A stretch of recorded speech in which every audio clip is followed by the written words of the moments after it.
So on December 17th was the day that I was exposed. I went to go get tested immediately after the 17th, which was on the 18th. Okay, there's a girl walking up to my car.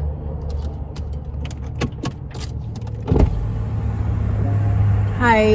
Yes. Hi Erica, so we did do a dual swab on you, so we tested for COVID, flu A and B, but everything came out negative. Okay, cool. Thank you so much. Okay, thank you.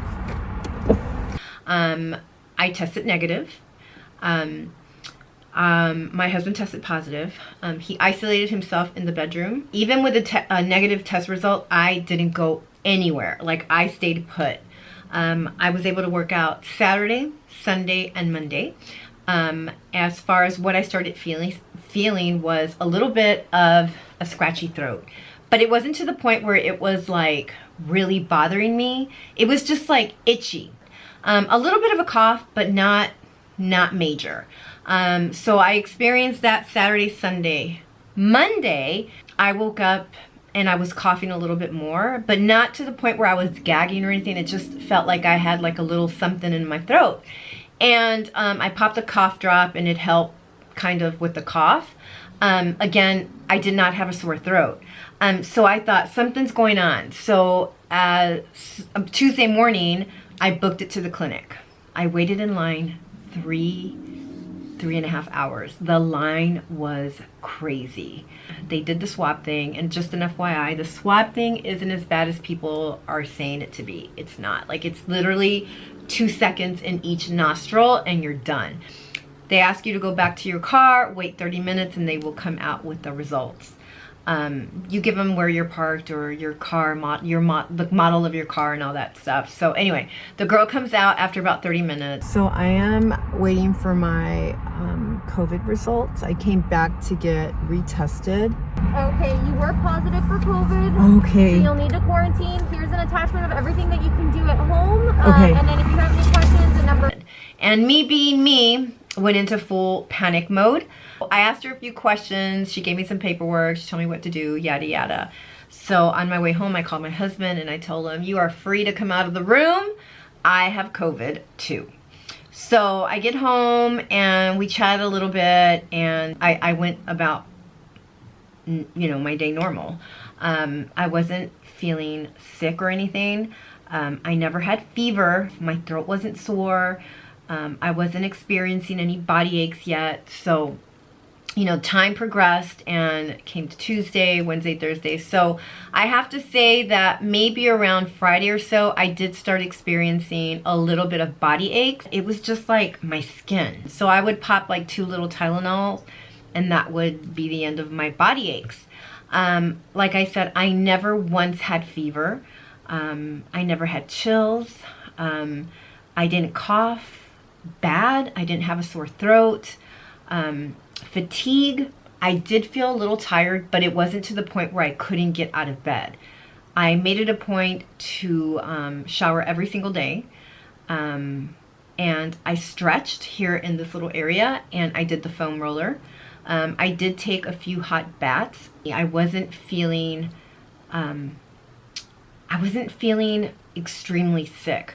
But the one thing that I really never even hear about as much is what one goes through mentally.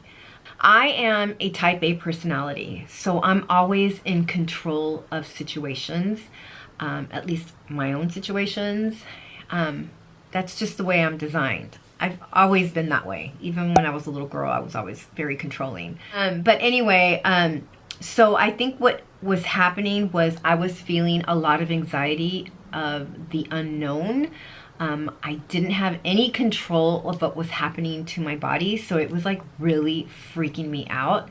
And there was nothing I can do about it. So it would keep me up at night, like I wouldn't sleep. Another thing that I did to myself, and I blame myself for, I did it to myself, is that I would read a lot of shit online. So everything that I was reading that was negative, I thought I was going to experience. And I was just waiting for the day. And it just built up my anxiety. So I felt very, very anxious. So it would make me really nervous.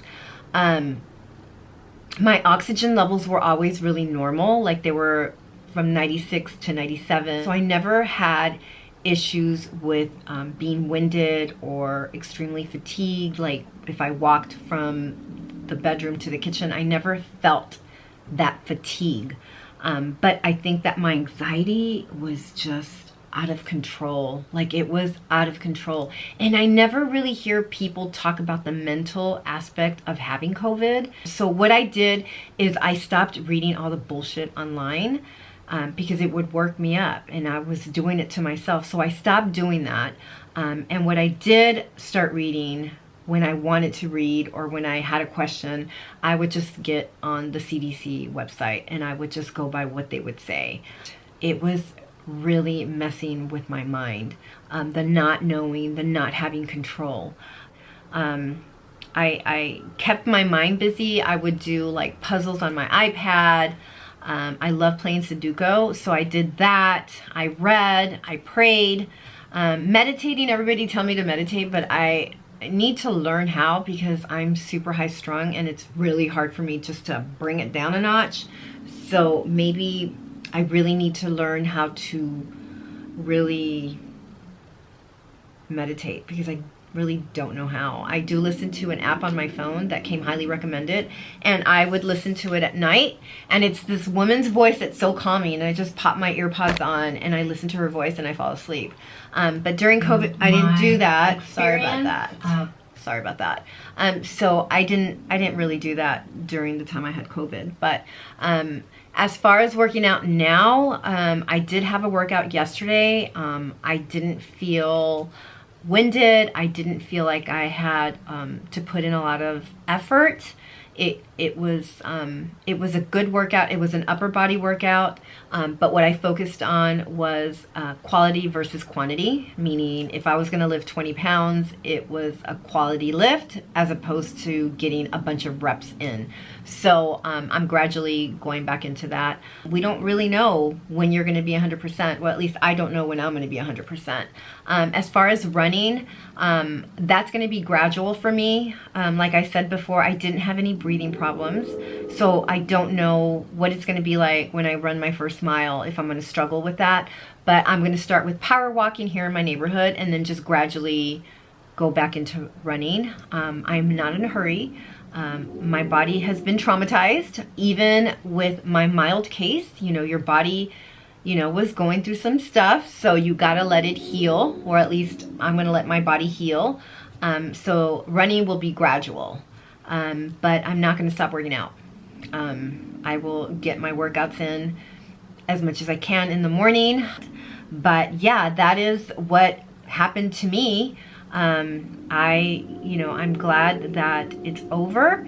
And I'm glad that my husband also recovered. He's doing great. He went cycling today with his buddies and he's doing well. But you know, like I said before, everybody's case is different. Everybody's going to react differently to COVID. And yeah, it's just crazy. But anyway, that is what I went through. I am not downplaying COVID. COVID is serious. It's a very serious virus. So yeah, like I said, everybody's case is different. My case was mild. But anyway, that is it. That is it for today. I do have a few things to share with you guys in my next video. I'm going to try on some stuff. Tomorrow I have a nail appointment. Finally, it's been like 3 weeks. I don't know if I'm going to cut these all down and just do short nails so that I can type comfortably. So I know that I want to do white or a very light pink. I'm like so ready for spring, guys. And if you hear a howling, if you hear that howling, it's the wind. I'm like right up against a window, and I'm sorry that you're listening to that howling. It's kind of scary. It kind of sounds a little wicked. But anyway, guys, that is it. I will chat with you guys later. Bye.